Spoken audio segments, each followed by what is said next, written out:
I took a video of who was next to me.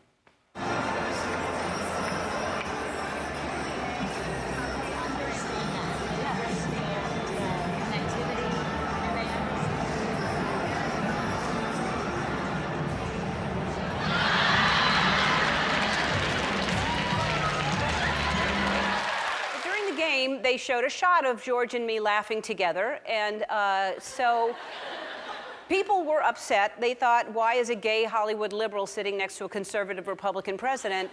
Didn't even notice I'm holding the brand new iPhone 11. And,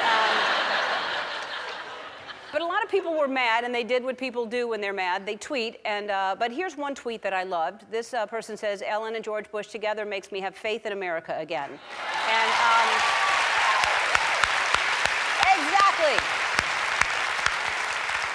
Here's the thing. I'm friends with George Bush. In fact, I'm friends with a lot of people who don't share the same beliefs that I have. We're all different, and I think that we've forgotten that that's okay that we're all different.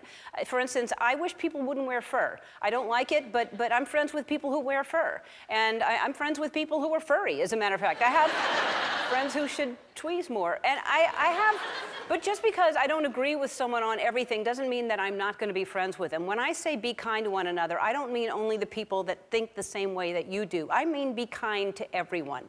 Doesn't matter.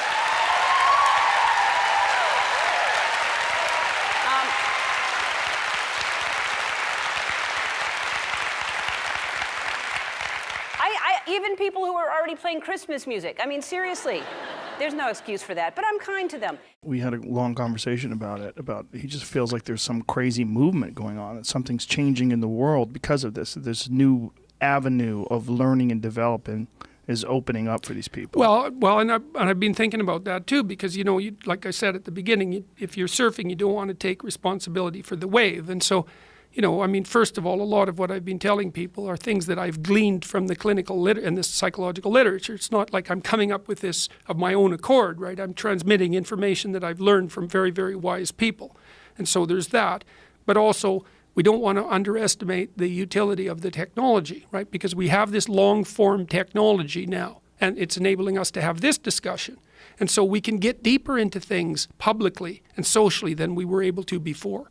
And I see this as a manifestation of that, and I'm hoping too that maybe what's happening, because we're going to have a lot of adaptation to do in the next 20 years as things change so rapidly we can hardly comprehend it, and hopefully the way we're going to be able to manage that is to think, and hopefully these long-form discussions will provide the public forum for us to actually think, to actually engage at a deep enough level so we'll be able to master the transformations.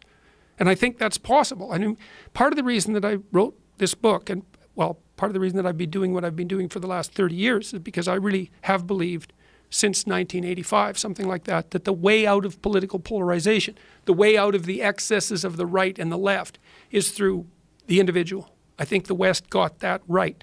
The fundamental unit of measurement is the individual. And the fundamental task of the individual is to engage in this process of humble self-improvement. I believe that's the case, and that's where the meaning is, and that's where the responsibility is. And I think, and I'm hoping that if enough people in the West, and then in the rest of the world for that matter, but we're very polarized in the West right now, if enough people take responsibility for getting their individual lives together, then we'll get wise enough so we won't let this process of political polarization put us back to the same places that we went so many times in the 20th century. I don't see another antidote for it. It's not political, it's ethical. His new book is called Portraits of Courage. Please welcome President George W. Bush.